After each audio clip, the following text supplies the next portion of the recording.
की नॉर्मलता बहुत इंपॉर्टेंट है। नॉर्मेलिटी ऑफ सॉल्यूशन की चर्चा करेंगे, ध्यान दीजिएगा। बहुत सिंपल है बेटा। क्या कहते हैं कि 1 लीटर विलयन में उपस्थित विलय के तुल्यांकों की संख्या, विलय के तुल्यांकों की संख्या विलयन की नॉर्मलता, तो मेरा विलयन की नॉर्मलता कहलाती है। इसका मतलब क्या हो गया बेटा? फार्मूला विलयन की नॉर्मलता बराबर विलय के तुल्यांकों की संख्या बटे विलयन का आयतन इन लीटर में। बात आई तुल्यांकों की संख्या क्या है बेटा? तुल्यांकों की संख्या देखिए, ध्यान दीजिए। तुल्यांकों की संख्या बराबर होती है विलय की मात्रा ग्राम में और बटे विलय का तुल्यांकी भार। ओके, तो इस तरीके, तो देखिए मोल जैसा ही है। इसे मोल हम निकालते थे मोलरता में, मोल बटे आयतन लीटर में, जैसे नॉर्मलता में तुल्यांक बटे आयतन लीटर में। तो मोल में क्या था? भार बटे अणु भार। तो ऐसे बेटा तुल्यांक में क्या है? मात्रा बटे भार बटे तुल्यांक की भार। ये समानता इसमें पाई जाती है। इसमें कभी पूछा जाए नॉर्मल विलयन आपसे कि नॉर्मल विलयन क्या है, तो सीधी सी बात समझिए, जिसकी नॉर्मलता 1 होती है उसी क्या कहेंगे? नॉर्मल विलयन कहेंगे। ठीक है, या उसी को बेटा यन विलयन भी कहते हैं। तो ये हमारा था विलयन की नॉर्मलता। अब आगे देखते हैं हम लोग नॉर्मलता संबंध देखते हैं ग्राम प्रति लीटर में सांद्रता से। तो आइए जानते हैं थोड़ा ग्राम प्रति लीटर में सांद्रता व पहले मोलरता में देख लेते हैं। मोलरता में संबंध बहुत सीधा संबंध है, ध्यान दीजिएगा कि ग्राम प्रति लीटर में सांद्रता बराबर होता है मोलरता गुणे अणु भार। ध्यान दीजिए, ग्राम प्रति सांद्रता क्या होता है? मोलरता गुणे अणु भार। इसी प्रकार से हमारा अगला फार्मूला जो होता है ग्राम प्रति लीटर में सांद्रता व नॉर्मलता में संबंध की बात करें, नॉर्मलता में संबंध, तो बेटा ये संबंध क्या होगा? ध्यान दीजिएगा कि ग्राम प्रति लीटर में सांद्रता बराबर नॉर्मलता गुणे तुल्यांकी भार। तो ग्राम प्रति लीटर सांद्रता क्या होगी? नॉर्मलता गुणे तुल्यांकी भार। अगला इंपॉर्टेंट रिलेशन हमारा आता है बेटा मोलरता व नॉर्मलता में संबंध आता है। मोलरता और नॉर्मलता में संबंध बड़ा इंपॉर्टेंट है, ध्यान दीजिएगा कि मोलरता गुणे अणु भार बराबर नॉर्मलता गुणे तुल्यांकी भार है। ये संबंध आप जानते हैं। तो यहां ध्यान दीजिएगा मोलरता गुणे अणु भार बराबर क्या जाएगा? नॉर्मलता। तुल्यांकी भार क्या होता है बेटा? अणु भार बटे यन। तो अणु भार से कट गया कि नहीं कट गया? तो संबंध आ गया आपके पास कि नहीं? तो नॉर्मलता बराबर यन गुणे मोलरता। ये एक इंपॉर्टेंट संबंध है। नॉर्मलता बराबर क्या होता है? यन गुणे मोलरता। बात समझ में? फिर आते हैं हम इसमें जो अगला हमारा टॉपिक है, बहुत ही इंपॉर्टेंट है, वो है बेटा रासायनिक तुल्यता का नियम। रासायनिक तुल्यता का नियम। तो रासायनिक तुल्यता का नियम ध्यान दीजिए, इसमें बताया गया कि किसी भी रासायनिक अभिक्रिया में अभिकारी अणुओं की तुल्यांकों की संख्या परस्पर बराबर होती है। मानिए कोई अभिकारी अणु ए है, अभिकारी अणु ए अगर अभिकारी अणु ए से अभिकारी अणु बी पूर्णतः क्रिया करता है तो रासायनिक तुल्यता के नियम से आप कह सकते हैं कि अभिकारी अणु ए का जो तुल्यांक होगा बेटा वो अभिकारी अणु बी के तुल्यांक के बराबर होगा। ओके, तुल्यांक बराबर भार बटा तुल्यांकी भार होता है। अगर मान लीजिए ए का भार W1 है और तुल्यांकी भार इसका E1 है, अच्छा बी का भार अगर मान लिया W2 है, तुल्यांकी भार E2 है, तो हमको रासायनिक तुल्यता के अनुसार मिल जाएगा कि W1/W2 बराबर E1/E2। ये एक रासायनिक तुल्यता का सिद्धांत है। इसको हम दूसरे तरीके में भी कर सकते हैं। अगर मान लिया जाए कि कोई भी अभिकारक दूसरे अभिकारक से पूर्णतः अभिक्रिया करता है तो तुल्यांक की संख्या ए और बी की बराबर है। तो आप देख रहे हैं कि ए का तुल्यांक बी के तुल्यांक के बराबर है। ओके, मान लिया जाए अभिक्रिया करने से पहले जो ए की नार्मलता अगर n रही होगी, भाई देखिए, क्योंकि आपको पता है नार्मलता बराबर तुल्यांक बटे आयतन है ना, तो यहां से तुल्यांक बराबर क्या संबंध मिलेगा आपको बताइए, n गुणे आयतन n गुणे v। तो इसका मतलब ए का तुल्यांक क्या होगा, मान लीजिए ए की नार्मलता n1 और आयतन v1 है तो ये हो जाएगा n1 × v1, और अगर ये n2 और × v2 तो इसको हम कह सकते हैं n1 v1 बराबर n2 v2 भी। यही W1/W2 बराबर E1/E2 का संबंध है। तो हम ऐसे भी कर सकते हैं, मान लीजिए कोई n1 और v1 का विलयन है जिसको हमने तनु करके n2 v2 में परिवर्तित किया तो रासायनिक तुल्यता के नियम से n1 v1 बराबर n2 v2 होगा, जिसे हम लोग तनुता समीकरण भी कह सकते हैं। तनुता का नियम बात समझ में आ रहा, या इसको नार्मलता समीकरण भी कह देंगे हम। क्या कह देंगे, नार्मलता समीकरण है, नॉर्मलिटी इक्वेशन है, ध्यान दीजिएगा। तो तनुता समीकरण जो होता है, नार्मलता समीकरण तनुता समीकरण के रूप में किसमें कन्वर्ट होता है, अगर मान लिया जाए अगर एक ही पदार्थ से एक ही अम्ल को तनु करें या सांद्र करें, आप सेम बेस कोई भी हो तो तनु या सांद्र अगर हम कर रहे हैं तो बेटा उसमें क्या होगा, यन जो होगा कॉमन होगा, यन उभयनिष्ठ होगा, यन का मान बदलने वाला है नहीं, यन का मान नहीं बदलेगा। तो सीधी सी बात है, तो यन और n1 जगह पे क्या हो जाएगा बताइए, m1 × v1 और n2 क्या हो जाएगा, यन सेम है तो m2 × v2, यहां से क्या मिल जाएगा m1 v1 बराबर n2 v2। ये मोलरता समीकरण, ये भी तनुता समीकरण ही है तनु करने पे। तो बेटा ये सब इक्वेशन बहुत ही काम आने वाले हैं आपके न्यूमेरिकल प्रॉब्लम को सॉल्व करने में। आइए इसको हम लोग क्वेश्चन के माध्यम से भी देखने का प्रयत्न करते हैं।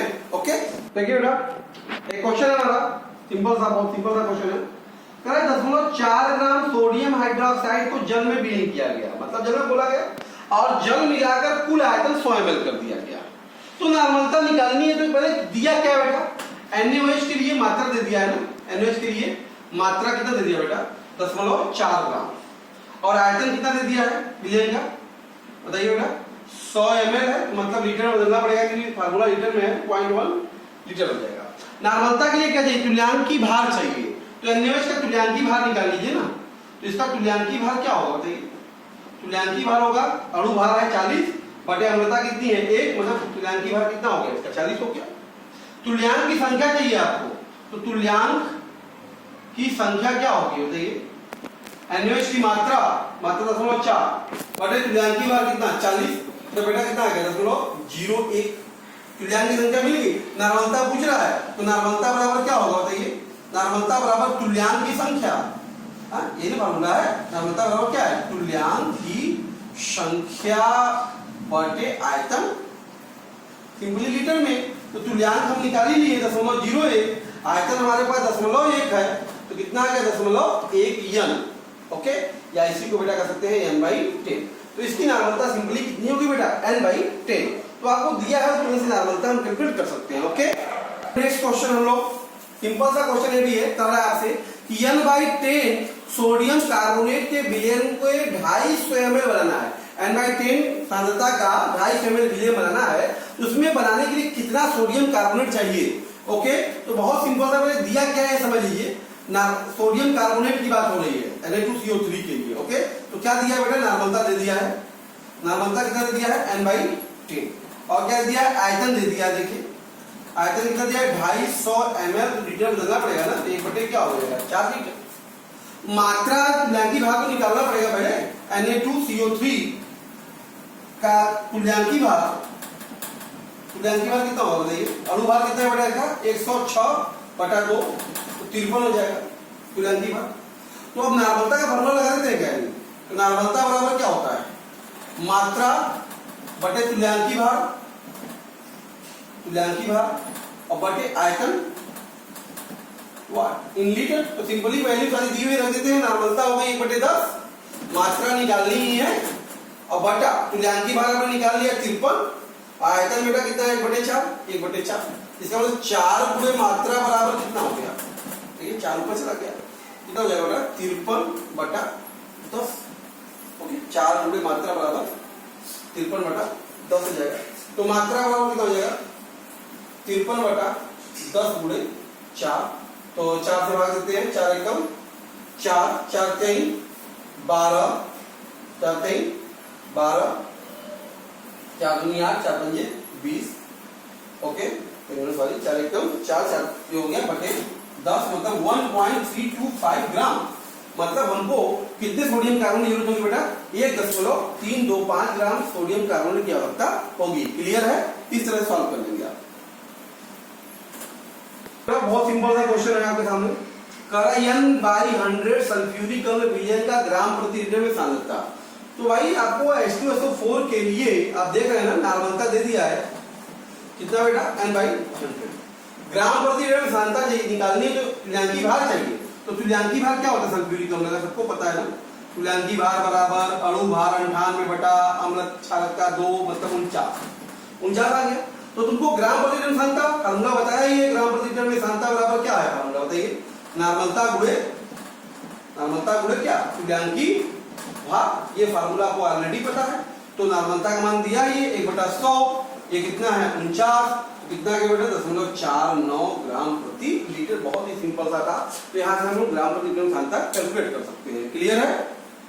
नेक्स्ट क्वेश्चन ये भी बहुत सिंपल सा है, 100 ml N/10 सोडियम कार्बोनेट विलयन में कितने ग्राम सोडियम कार्बोनेट उपस्थित है। तो सोडियम कार्बोनेट के लिए बात करना है आपको। ओके, यहाँ पे दे दिया है आयतन, देखिए आयतन 100 ml दिया है ना, लीटर बदलिए तुरंत बदलिए, मात्रक में हमेशा तुरंत बदलिए 0.1 लीटर। फिर नॉर्मलता दे दिया है आपसे, तो नॉर्मलता कितना हो गया N/10 सोडियम, तो तुरंत तुल्यांकी भार निकाल लीजिए।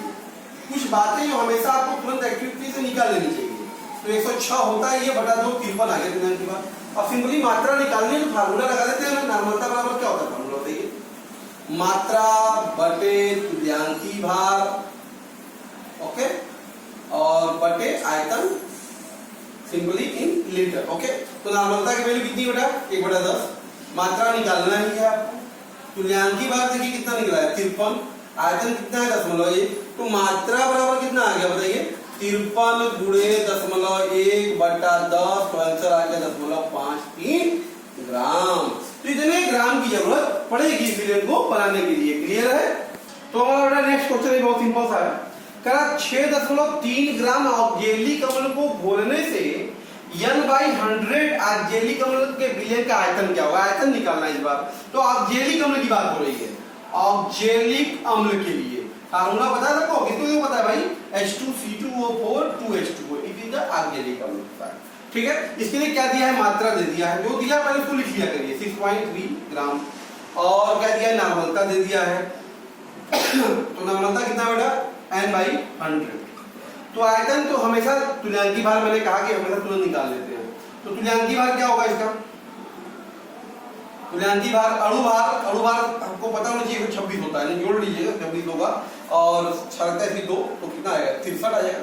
तुल्यांकी भार मिल गया, तो फार्मूला लगा देते हैं ना, नॉर्मलता बराबर क्या है, मात्रा बटे तुल्यांकी भार, ओके, और बटे बेटा आयतन वाट इन लीटर।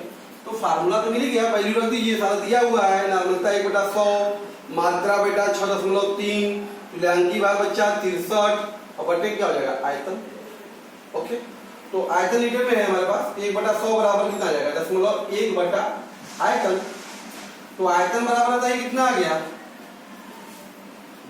0.1 गुणे 100 दैट इज 10 लीटर। तो कितने आयतन की जरूरत होगी बेटा, इसका 10 लीटर की जरूरत होगी, या मतलब 10 का मतलब व्हाट 10,000 मिलीलीटर। क्लियर है? इस तरीके से हम आयतन भी कैलकुलेट कर लेंगे। ओके, सिंपल भी होता है, जैसे क्वेश्चन आंसर आपको मिलते हैं। क्या कर रहा है, 1000 ml N/10 सल्फ्यूरिक अम्ल बनाना है, वो N/2 सल्फ्यूरिक अम्ल से, मतलब एक तनु भी लेना है। ये बेटा क्या है कि 100 ml N/10 H2SO4, ये क्या है बेटा का तनु है। बनाना किससे है आपको, N/2 से बनाना है, N/2 H2SO4 बनाना है सांद्र से। तो सांद्र से तनु जब भी करेंगे बेटा बताने का तनु का समीकरण लगाते हैं, N1 V1 बराबर N2 V2। ये मान लिया तनु है और ये क्या है सांद्र। तो तनु के लिए आप देख रहे हैं कि नॉर्मलता कितना दिया है 1/10 और आयतन कितना है बेटा 100। N2 कितना दिया है सांद्र का 1/2 और V2 तो नहीं पता है, V2 निकाल लेंगे हम लोग। ये 10 ग्राम में 100, तो V2 कितना आ गया बेटा 20 क्या ml। तो सिंपल सी बात है N/2 सल्फ्यूरिक अम्ल का 20 ml ही होगा अगर हमको 1000 ml N/10 सल्फ्यूरिक अम्ल बनाना है। तो इस तरह से हम लोग नॉर्मलिटी इक्वेशन तनुता समीकरण का प्रयोग करके आसानी से कैलकुलेट कर सकते हैं। बड़े अच्छा क्वेश्चन है, सिंपल भी है। क्या कर रहा है, 96% भार से शांत सल्फ्यूरिक अम्ल है, इसका घनत्व दिया हुआ है, मोलरता नार्मलता। पहला काम तो मोलरता नार्मलता निकालते हैं। क्या दिया है बेटा, ये 96% भार से W/W H2SO4 है। इसका क्या सेंस है पहले ये लीजिए, इसका मतलब ये होगा कि H2SO4 की मात्रा है 96 ग्राम और विलयन की मात्रा है 100 ग्राम। अच्छा, विलयन का घनत्व दिया है, विलयन का आपेक्षिक घनत्व दिया है, आपेक्षिक घनत्व कितना दिया बेटा 1.84। तो घनत्व कितना होगा देखिएगा, आपेक्षिक घनत्व दिया है, घनत्व लिखना है कुछ न करिए, तो संख्या में ml लगा, ग्राम पर ml लगा दीजिए, ठीक है, वो घनत्व हो जाएगा। आपेक्षिक घनत्व से घनत्व बदलना है, ग्राम प्रति ml लगा देंगे। क्लियर, घनत्व मिल गया हमको। तो अब हमें चाहिए कि आयतन चाहिए। तो आयतन क्या होगा भाई, सिंपल सा बताइए, आयतन बराबर क्या होगा मात्रा बटे घनत्व। मात्रा कितना है 100 और घनत्व कितना है बताइए 1.84। इतना क्या हो गया ml हो गया, मतलब 0.1 बटा 1.84 लीटर हो गया, मतलब 1/18.4 लीटर हो गया। आयतन भी मिल गया। तो मोलरता निकाल लेते हैं। पहला काम मोलरता पहले मोलरता बराबर क्या होता है, मात्रा बटे अणुभार, मतलब मोल बटा मात्रा कितना है 96, अणुभार कितना है 98 बटे आयतन लीटर में 1/18.4, मतलब लगभग ये आ जाएगा बेटा 18 यम। लगभग कितना है मोलरता 18 यम। मोलरता मिल गई। तो नॉर्मलता चाहिए ना, तो नॉर्मलता बराबर क्या होता है बताइए, नॉर्मलता बराबर यन गुणे मोलरता। तो सिंपली हो गया यन, इसकी क्षमता कितनी है 2 गुणे 18, तो कितना है 36 यन। तो नॉर्मलता भी मिल गई, मोलरता भी मिल गई। आगे क्या कर रहा है ध्यान दीजिए, अब कह रहा है देखिए 1 लीटर N/10, ये H2SO4 है, कौन है ये तनु है, इसको बनाना है किससे बेटा 36 यन H2SO4, कौन है ये शांत, तनु से शांत बनाना है। तो फिर से लगा देंगे N1 V1 बराबर N2 V2। ये तनु हो गया और ये शांत हो गया, ठीक है, नॉर्मल इक्वेशन। तो तनु का ये देखिए N1 कितना है 1/10, आयतन कितना दिया 1000 ml, भाई 1 लीटर में 1000 ml हो गया। N2 कितना बेटा 36 और V2 क्या करना है हमको कैलकुलेट करना है। तो ये V2 बराबर कितना आ गया बताइए 100/36, तो लगभग आएगा हमारे पास ये वैल्यू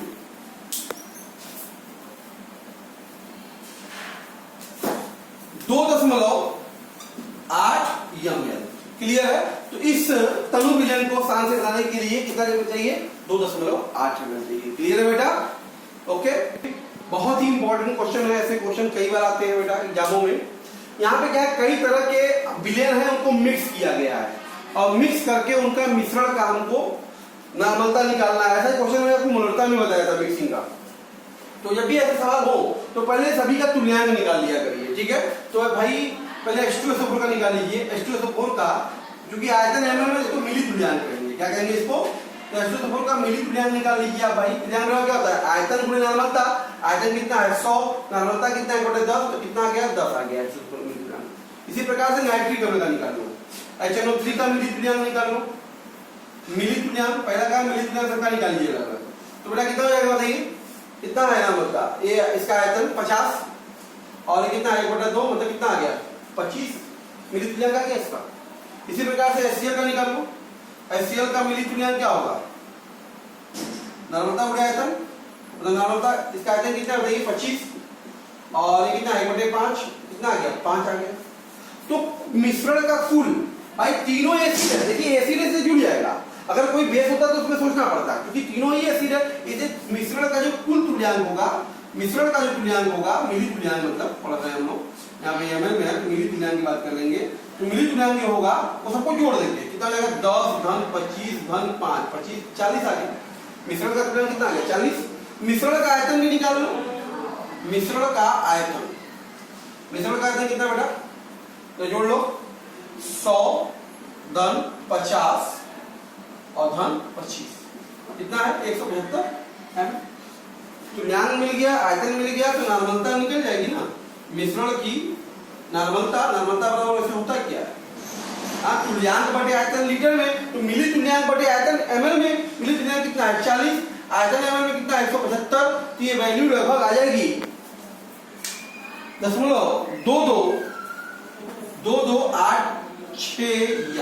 तो इस तरह का बेटा कोई भी सवाल हो, इसमें आपको कई मिश्रण दिया हो, तो ऐसे हम नॉर्मलता क्या करते हैं? कैलकुलेट कर लेते हैं। ओके, अगला क्वेश्चन हमारे पास बड़ा ही इंपॉर्टेंट है।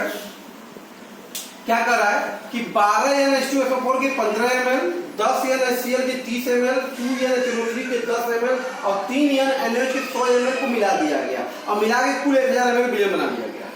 तो मिश्रण का निकालना है। तो पहला काम जब भी मतलब अलग अलग का मिली तुल्यांक निकाल लेंगे, ऐसा हमने बताया आपको। तो ये करते हैं, पहले H2SO4 का निकाल लेते हैं। H2SO4 का मिली तुल्यांक कितना होगा बेटा? लिख दीजिए तुमको। कितना है? 12 और कितना आयतन है बेटा इसका? 15। तो कितना हो जाएगा? 12 पंजे 60 और 12 के 12 6 18, 180 आ गया। ठीक है, 180 आ गया आपका। अगला देखते हैं HCl। HCl का मिली तुल्यांक निकाल लेते हैं। HCl का मिली तुल्यांक, HCl कितना बेटा? 10 ये है और 30 ये है। कितना हो जाएगा बताइए? 300 हो जाएगा। इसी प्रकार से HNO3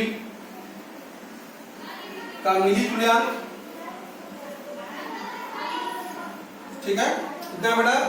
2 और ये है 10, कितना आएगा बेटा? 20 आ जाएगा। NaOH का निकाल लेते हैं। NaOH का मिली तुल्यांक, मिली तुल्यांक NaOH का कितना है? 3 है और ये कितना है? 100 है। कितना होगा बेटा? 300। तो अब यहाँ देखिए अम्ल और क्षार दो अलग अलग प्रकृति के यहाँ पे कंपोनेंट है। तो अम्ल का पहले कुल जोड़ लीजिए, क्षार का अलग जोड़िए। तो पहले अम्लों का मिली तुल्यांक क्या होगा? पहले सभी अम्लों का निकाल लीजिए। अम्लों का मिली तुल्यांक अलग से निकाल लीजिए, सभी अम्लों को जोड़ लीजिए बेटा। तो अम्ल 180 है और 300 है और बेटा कितना है? 20 है। तो 3 2 500, 500 ये है मिली तुल्यांक अम्ल का। और NaOH का इतना है। तो मिश्रण का कितना होगा? मिश्रण का मिली तुल्यांक, मिश्रण का मिली तुल्यांक हमेशा ध्यान दीजिए, अपोजिट प्रकृति होगा तो उसमें घटाते हैं, हमेशा बड़े में छोटा घटाएंगे। बड़ा कौन है? 500। तो 500 में से क्षार को घटा देंगे। क्षार कितना है? 300। तो बताया गया 200 मिली तुल्यांक। अगर प्रकृति भी पूछता तो हमेशा देखिए जिसका मिली तुल्यांक अधिक रहेगा उसकी प्रकृति वही रहेगी। तो हम देख रहे हैं मिली तुल्यांक अम्ल का अधिक है, इसलिए जो मिश्रण होगा हमारा वो कैसा मिश्रण होगा बेटा? वो अम्लीय मिश्रण होगा। जो रिजल्टेंट सॉल्यूशन वो एसिडिक नेचर का आएगा। अब इस मिश्रण का आपको क्या करा है? नॉर्मलता बताइए। तो मिश्रण की नॉर्मलता, तो मिश्रण की नॉर्मलता बराबर क्या हो जाएगा? मिश्रण का मिली तुल्यांक कितना है बेटा? 200 बटे मिश्रण का, बेटा मिश्रण का नॉर्मलता क्या जाएगा? मिश्रण का मिली तुल्यांक बटे मिश्रण का आयतन कितना? 1000 ml। तो 200 बटा 1000 कितना जाएगा बेटा? 0.2 n। इस तरीके से हम लोग मिश्रण की नॉर्मलता, अलग अलग प्रकृति के कंपोनेंट होंगे तो हमेशा रखिएगा अम्ल क्षार होगा तो उसमें क्या होगा, टोटल में हम लोग अलग निकालेंगे, क्षारों का अलग निकालेंगे, फिर फाइनल में दोनों को घटा देंगे, जिसका अधिक रहेगा उसमें से घटाएंगे और जिसकी मात्रा अधिक रहेगी वही उसकी प्रकृति विलयन की कहलाएगी। क्लियर है? ओके, देखिए बेटा बहुत बढ़िया क्वेश्चन है। क्या कर रहा है आपसे, पहले ध्यान समझिए। सोडियम कार्बोनेट विलयन के 48 ml को पूर्ण उदासीन करने में N/10 HCl के 30 ml लगी। तो बेटा तो सीधी सी बात है, पूर्ण उदासीन की अगर बात करेंगे, पूर्ण उदासीन के लिए मैंने कहा था ना कि अभिकारिक तुल्यांक बराबर होंगे, इसका मतलब Na2CO3 का जो तुल्यांक होगा बात समझ में आया, वो HCl के तुल्यांक के बराबर होगा, HCl के तुल्यांक के बराबर होगा। क्लियर है? तो यहां से अगर हम बात करें, ध्यान दीजिएगा,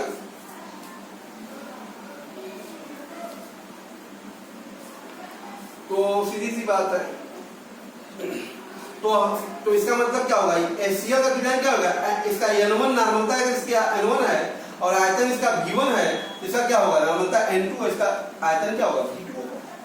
ओके, तो इसकी नॉर्मलता हमको पता नहीं है तो नॉर्मलता N1 ले लेते हैं और V1 हमारा कितना है 48, बताइए सोडियम कार्बोनेट का। अब पूर्ण उदासीन हो रहा है कितना, N/10 1/10 से, और उसका कितना भी हो रहा है बेटा 30। यहाँ सोडियम कार्बोनेट विलयन की लेकिन नॉर्मलता हमारे पास आ गई, कितना आ गया बेटा 30/10 गुणे 48। ओके, 1 घटा और ये हो गया 3 एकम 3 3 18 N/16। तो विलयन की जो नॉर्मलता आ गई, हम हमारे पास N/16 हो गया। अब क्या कह रहा है आपसे, इस विलयन का मतलब क्या, इस विलयन का मतलब हो गया N/16 Na2CO3। इस विलयन का मतलब क्या, N/16 Na2CO3 के 50 ml में कितना जल मिलाया जाए कि विलयन की सांद्रता, तो इसका जो तुल्यांक होगा बेटा हमारा तनु हो जा रहा है, इस तनु विलयन सांद्र है, देखिए क्या है सांद्र, इसको तनु कर दिया गया N/40 से कर दिया गया और मान लीजिए VmL V2 लगा, तो सीधी बात है N1 V2 यहाँ पे लगा दिया। तो यहाँ ध्यान दीजिएगा N1 कितना है 1/16 और V1 इसका कितना होगा 50 और हमको करना कितना है 1/40 और V2 तो निकालना ही है। तो बेटा हम 1/16 और 50, यहाँ से V2 कितना हो जाएगा ध्यान दीजिए 50 गुणे 40 और बट्टा बेटा 16। तो यहाँ से आप देख रहे हैं ये 10 हो जाएगा, 4 से 10 16, तो 4 अगर काट दें इसको तो 4 एकम 4 हो जाएगा, 4 दूनी 8 4 पंजे 20 और गुणे 10 तो 125 ml कुल आयतन। तो मिलाए गए जल का आयतन कितना होगा, मिलाए गए जल का आयतन, कुल आयतन 125 ml हो गया।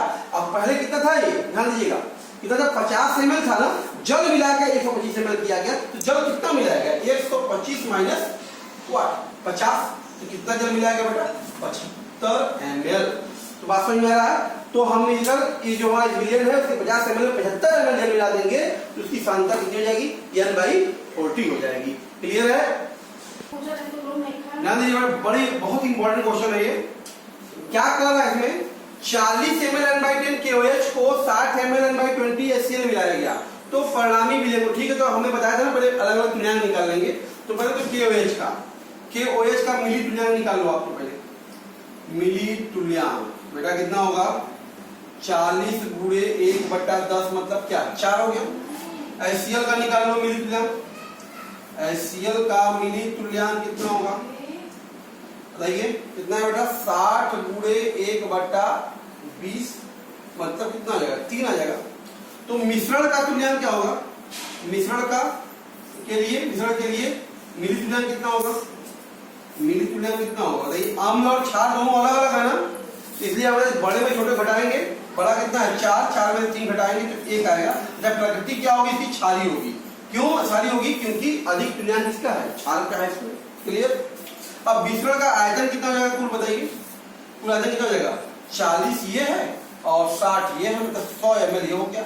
तो मिश्रण की नॉर्मलता कितनी होगी, मिश्रण की नॉर्मलता होगी, मिश्रण का तुल्यांक आ गया बेटा 1/100.01 N, ये मिश्रण का हो गया। लेकिन अगली बात जो कह रहा है कि क्रिया में बने लवण का क्या होगा, तो आप जरा ध्यान दीजिए। तो लवण का मतलब क्या, KOH से HCl क्रिया करेगा तो बनेगा क्या KCl बनेगा। तो जितना, तो आप देखें 3 तुल्यांक है अम्ल का, तो तीन जो है 3 इक्विवेलेंट मिली तुल्यांक, जो 3 मिली तुल्यांक है, 3 मिली तुल्यांक ही लवण बनाएगा। इसका मतलब तो लवण का जो तुल्यांक हो गया 3 हो गया। तो लवण की नार्मलता क्या होगी बताइए भाई, जितना पे 100% सोल्यूशन रिएक्शन पूर्ण हो जाएगा, 3 तुल्यांक में रिएक्शन पूर्ण हो गया, क्योंकि देखिए 3 को संतुलित किया तो 3 ही इसका क्या होगा, लवण का तुल्यांक होगा। तो लवण के लिए तुल्यांक कितना है, 3, और कुल आयतन कितना है 100, कितना है लवण का नार्मलता 10.03। इस बात को ध्यान दीजिएगा, बात समझ में आया। इस तरीके से आज हमने आपसे नार्मलता और उससे संबंधित बातों को हमने यहाँ पे आपको डिस्कस किया। इसको रिवाइज करिए, और भी क्वेश्चन किताबों में दिए हुए उनको आप सॉल्व करिए। वीडियो अच्छा लगा उसको लाइक कीजिए, सब्सक्राइब कीजिए। Okay, thank you.